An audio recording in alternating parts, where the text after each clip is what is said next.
Welcome to the Kansas City Weather Report. I'm meteorologist Wes Petery. Today is Monday, August 24th, and here is what's up with the weather. This is the final full week of August. You still get a couple of August days next week, Monday and Tuesday the 30th and the 31st, but this is the final week. The days of summer are waning. The last full week of meteorological summer. That just means it's the end of the statistically hottest months of the year, one of the hottest months of the year, rather. So I'm sure that brings some of you joy, some of you sadness. Brings me a little bit of sadness. I'm not going to lie. Because I actually enjoy summer and I enjoy warm temperatures, not crazy hot temperatures. We didn't have much of that at all. Crazy hot temperatures this weekend. Next weekend, or I guess this weekend now, this upcoming weekend, it might be a bit of a problem. Okay, but this morning, as long as we're underneath these clouds, there might be some light rain or a passing light shower here or there, but it still feels pretty comfortable this morning. The humidity took a nice drop yesterday. We're starting this morning off 65 to 70 degrees with mostly cloudy conditions. By lunchtime, we're starting to get some sunshine out there. We should be pretty sunny by the afternoon. Lunchtime temperature is beautiful in the upper 70s. This afternoon, we're going to get to like 85 or so for a high. I mean, it is perfection. The humidity does start to climb this evening as the sky clears out. But I mean, today is a perfect day. For those of you that aren't working, which is me, we're going to enjoy it. And the humidity really takes a big jump, unfortunately, tomorrow. We got some rain chances in there as well. What do you know? Temperatures tomorrow morning near 70, highs pushing 90 for Tuesday, and the humidity probably running closer to 95 for the heat index, with the chance of some rain, especially around, we'll say Tuesday evening, but really Tuesday afternoon into Tuesday night. There's a chance for a passing shower here or there.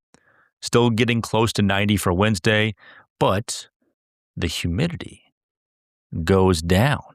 What? Yes, the humidity goes down because there is a cold front that comes through. But the temperatures are still pretty warm.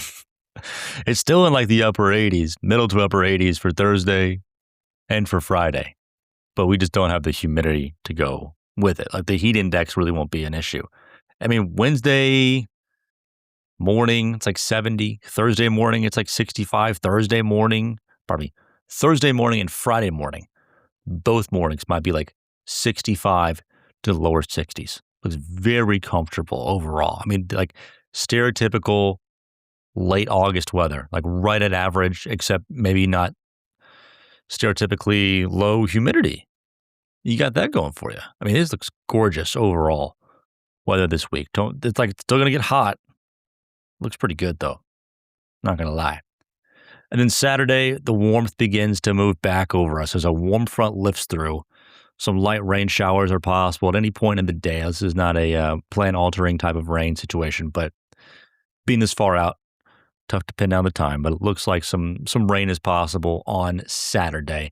Highs in the upper 80s to near 90 on Saturday, and then Sunday, Monday, Tuesday, maybe Wednesday, we're back in the middle 90s. We're back into the heat.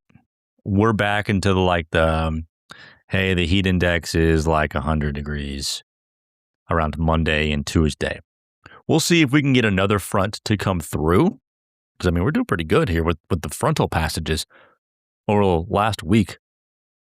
We'll see how sustained the heat can be. Let me look at the long-range temperature situation real quick because there's trying to be a cool down somewhere around. We were trying to get a cool down in here maybe around August 3rd. So we may have highs lower to middle 90s from roughly this Sunday through Wednesday, and then hopefully a front there around Thursday, with highs returning back to the 80s, maybe lower 80s by next weekend. That's pretty far out, but believe it or not, we are getting better at predicting the future with our weather models. Yeah, believe it or not. But we'll see. Gosh, we'll see, man.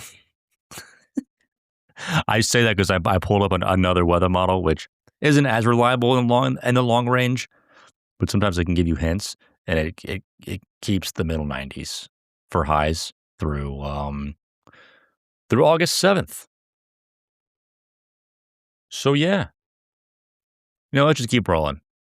I don't want to talk about this whole. It might be a super hot into the month of August, beginning of September. Someone did ask me if I foresee any frost coming anytime soon. And no, all I can tell you is that we are still, like mid-October is when our average first frost is. And so we're pretty far away from that. The only substantial dip in temperatures I see maybe into the 50s would be sometime around the 5th or the 8th, August 5th or 8th, for maybe a substantial fall in temperatures there. So it's not, I don't think we have an impending frost here, unfortunately. Just hot. Great pool weather. Great pool weather. The pools are closing on the 7th, right? That's the typical Labor Day, September 7th, and the forecast. Oh, I can't even see that far. Yeah, see, not worth it. Not worth it. Okay, let's get to the pressure report. Pressure is staying. I would imagine there'd be a fall in pressure. Maybe not much noticeable because there isn't a huge change in temperatures. But there might be a little fall in pressure from a front around Tuesday and Wednesday, and then around next Saturday there. And the wind's actually going to try to increase around next Saturday as well. The wind pops up, the heat pops up, everything. All right, your Kansas City Allergy and Asthma Associates pollen report. Go to kcallergy.com for the latest pollen report and how they can help you out with your allergies, your asthma, your sinusitis, immune system, everything. Well, Derek has been listening. Dr. Derek has been listening, and I was talking about the ragweed on one of the previous episodes. Ragweed, this is from Dr. Derek Ward. Ragweed typically starts pollinating mid-August. It usually peak around Labor Day. Okay, which makes sense considering the ragweed is medium to high, moderate to high right now. So ragweed sufferers, here we go. Might be a week in which we're just spiking. We just had some soggy weather. Now we're about to have some dry weather, some sunshine. The weeds are going to grow. The weeds have popped back up in my yard. Anyway, the mold is in the moderate to medium category, and the grass, the ragweeds, everything is in the medium, maybe even like borderline high here for your pollen report. So ragweed sufferers, you may just want to go ahead and prepare yourself, as this is the typical time of year, and the weeds may begin to grow as well. Something else that Derek said is that we've had years in November, even around Thanksgiving, that there have been high ragweed counts because a southerly wind is blowing in ragweed pollen from the south, which is interesting. Like, that makes sense. I've never thought about that. Like, dust can blow in from the south, so of course, like, pollen can also blow in from the south. It's good. Thanks, Derek. All right, go to kcallergy.com for more information about how they can help you out with your allergies and to get the pollen count. There's one other thing I want to talk about. Also, I will save it for next episode. It's related to the Wyandotte County really bad storms that went through there. Next time. All right, recapping the forecast. Still pretty nice day today, like perfect. Highs, middle 80s with some afternoon sunshine. Upper 80s for tomorrow. Slight chance of rain tomorrow afternoon into the night. Near 90 for Wednesday. Middle to upper 80s for Thursday and Friday. A chance of rain around Saturday. Back into the heat from roughly next Sunday. This upcoming Sunday, August 30th, through at least the following Wednesday. Hot. Thank you so much for joining me for this edition of the Kansas City Weather Report. You can find me on social media at Wes Weather. Have a good one.